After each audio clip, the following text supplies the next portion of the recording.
زندگی میں کچھ خواہشیں ایسی ہوتی ہیں جو دل کے نہاہانوں سے جنم لیتی ہیں۔ کسی کی موجودگی کی تمنا، کسی کے ساتھ کی خواہش، کسی سے نکاح کی خواہش، کسی کے لوٹ آنے کی آرزو، یا کسی خاص ہستی کو اپنے نصیب میں شامل کرنے کی چاہت۔ یہ سب انسانی فطرت کے تقاضے ہیں۔ جب ہم کسی انسان سے محبت کرتے ہیں تو اس کا نام، اس کا تصور، اس کی موجودگی ہمارے لیے بہت اہم ہو جاتی ہے۔ بعض اوقات ایسا ہوتا ہے کہ وقت اور حالات کی وجہ سے وہ شخص ہم سے دور کر دیا جاتا ہے، لیکن ہماری محبت اس قدر شدید ہوتی ہے کہ اس من پسند انسان کے بغیر ہمارا گزارا ممکن نہیں ہوتا۔ اور جب ہم ان خواہشوں کو اللہ کریم کے حضور لے کر جاتے ہیں، جب ہماری دعاؤں میں کسی من پسند کا نام شامل ہو جاتا ہے، تب یہ صرف ایک خواہش نہیں رہتی، بلکہ یہ ایک دعا بن جاتی ہے، اور یہ ایک عبادت کا سفر بن جاتا ہے۔ یہ ایک روحانی سفر بن جاتا ہے، ایک ایسا سفر جس میں آنکھیں نم ہو جاتی ہیں، دل بے چین ہو جاتا ہے، اور زبان پر صرف ایک ہی صدا ہوتی ہے کہ اے میرے رب، مجھے میری محبت عطا کر دے، اے میرے رب، مجھے میرا من چاہا شخص عطا کر دے۔ اسلام میں دعا کو عبادت کا مغز کہا جاتا ہے، اور جب انسان کسی کو پانے کی دعائیں کرتا ہے تو دراصل وہ اپنے رب سے التجا کر رہا ہوتا ہے کہ اس کی محبت حلال صورت میں اس کے نصیب میں لکھ دی جائے۔ میں آپ کو ایک بات بتاتی ہوں، ایک لڑکی نے مجھے آج سے 6 ماہ پہلے کال کی۔ وہ کسی سے بے انتہا محبت کرتی تھی، مگر وہ اس شخص سے تب تک بات نہیں کرنا چاہتی تھی جب تک اپنے تعلق کو حلال رشتے میں نہ باندھ لے۔ اس نے مجھے کال کی اور مجھے کہا کہ وہ مجھ سے بات کرنے کی ضد کرتا ہے۔ میں اس سے محبت کرتی ہوں، لیکن میں اسے تب تک بات نہیں کرنا چاہتی جب تک اللہ تعالی ہمارے رشتے کو نکاح کی صورت میں نہیں باندھ دے گا۔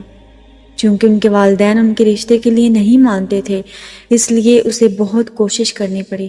اور جب اس لڑکے کو بھی پتہ چل گیا کہ یہ مجھ سے تب تک بات نہیں کرے گی جب تک میں اس سے نکاح نہیں کر لیتا، تو اس لڑکے نے کوشش کی۔ ان کے والدین نہیں مان رہے تھے۔ مجھے اس لڑکی نے بتایا کہ اس نے تہجد پڑھی، وہ دعائیں کرتی تھی، اللہ کے سامنے گڑ گڑاتی تھی، اپنے آنسو اپنے رب کے سامنے رکھتی تھی، اور اپنے اللہ سے صرف یہ دعا کرتی تھی کہ اے میرے رب، ہمارے اس رشتے کو تیرے من پسند رشتے نکاح کی صورت میں باندھے، کیونکہ اللہ تعالیٰ کی نظر میں سب سے من پسند رشتہ ایک میاں بیوی کا، ایک نکاح کا رشتہ ہوتا ہے۔ اور جب آپ اس طرح سے دعا کرتے ہیں تو اللہ تعالیٰ پھر آپ کی دعاؤں پر کن فرما دیتا ہے، جیسے اس لڑکی کی دعاؤں پر فرما دیا گیا تھا، اور ان دونوں کا نکاح ہو گیا تھا، اور آج وہ بے حد خوش ہیں۔ ایسے لمحات میں آپ دنیا سے کٹ کر صرف اللہ سے جڑ جاتے ہیں، اور یہ تعلق، یہ مان، یہ وہ خوبصورت مقام ہے جہاں بندگی کی اصل روح پیدا ہو جاتی ہے، جہاں آپ اپنے دل کو صرف اپنے اللہ سے جوڑ دیتے ہیں۔ لیکن یاد رکھیں کہ دعا مانگنا ہماری ذمہ داری ہے، مگر قبولیت کا فیصلہ رب کریم کا ہے۔ لیکن جب آپ اپنی دعائیں جاری رکھتے ہیں، اللہ کو اس کی ذات و صفات کا واسطہ دیتے ہیں، تو پھر اللہ تعالیٰ تمہاری دعاؤں پر کن فرما دیتا ہے۔ میں جانتی ہوں کہ آپ کن تکلیفوں اور آزمائشوں سے گزرتے ہیں۔ میں ایسے لمحوں سے بھی واقف ہوں کہ جب ہمارا من پسند شخص ہم سے دور ہو جاتا ہے تو بعض اوقات تو ہمارا دعا مانگنے کا بھی دل نہیں چاہتا، اور ہم اللہ کے قریب ہونے کی بجائے اس سے دور ہو جاتے ہیں۔ پھر ہم چاہتے نہ چاہتے اللہ سے دعائیں تو کرتے ہیں، مگر ان دعاؤں کے لیے بھی ہمارا دل راضی نہیں ہوتا۔ ہم اتنے بے بس اور اتنے لاچار خود کو محسوس کرتے ہیں، ہمیں ایسا لگتا ہے کہ شاید ہماری دعائیں قبول ہی نہیں ہوں گی، اور یہیں پہ ہم سب سے بڑی غلطی کرتے ہیں، کیونکہ میرا رب تو خود فرماتا ہے کہ میں مجھ سے مانگنے والوں کو کبھی بھی خالی ہاتھ نہیں لوٹاتا، میں کبھی بھی ان ہاتھوں کو خالی نہیں لوٹاتا جو میرے در پر صرف میرے لیے اٹھتے ہیں۔ تو آپ بھی اپنے رب پر، اس کی دعاؤں پر اور اس کی عطاؤں پر یقین رکھیں، اور دعا مانگنا کبھی نہ چھوڑیں۔ اور بعض اوقات ہم جسے چاہتے ہیں وہ ہماری تقدیر میں نہیں ہوتا، ایسے میں دل بکھر جاتا ہے، دعائیں سسکیوں میں ڈل جاتی ہیں، اور راتیں آنسوؤں سے بھیگ جاتی ہیں، مگر اللہ کی رضا میں رضا رکھنا ہی اصل ایمان ہے۔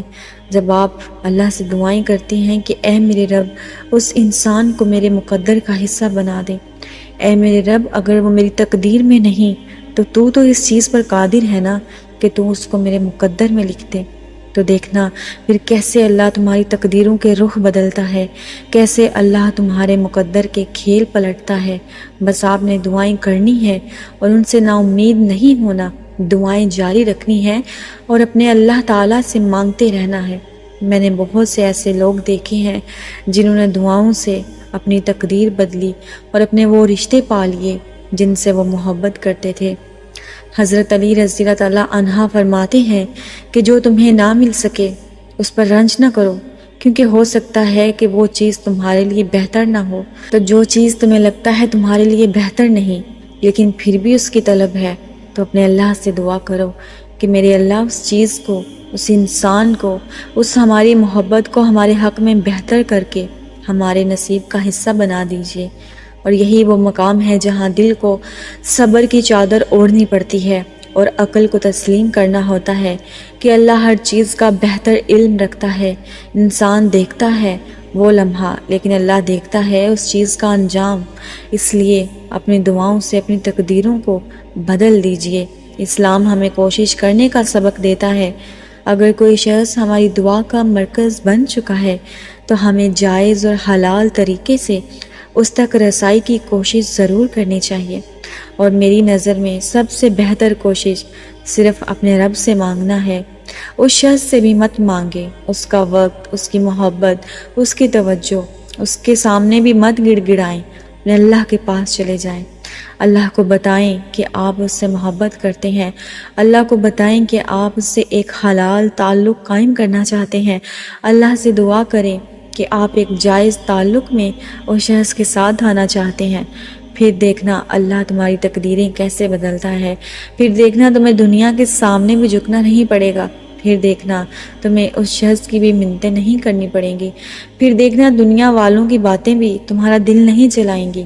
پھر دیکھنا اس دنیا کا سب در بند بھی ہو جائیں گے، تب بھی تم اللہ سے امید نہیں چھوڑو گے، تب بھی تم اللہ پر بھروسہ نہیں چھوڑو گے، لیکن اس کے ساتھ ساتھ دل کو اللہ کے فیصلے پر مکمل بھروسہ بھی ہونا چاہیے۔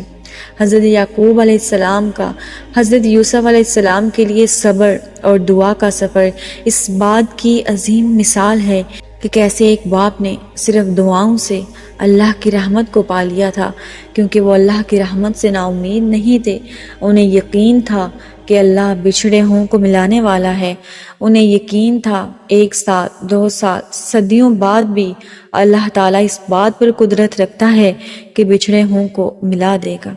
تو آپ کے تو تعلقات ہی بہت چھوٹے ہیں، آپ کی تو جدائیاں ہی بہت چھوٹی ہیں۔ اپنے رب سے امید لگائیں، اتنی امید لگائیں جتنی اس کی رحمت ہے۔ اللہ تعالیٰ آپ کو، مجھے اور ہم سب کو ہماری محبتیں عطا کرے۔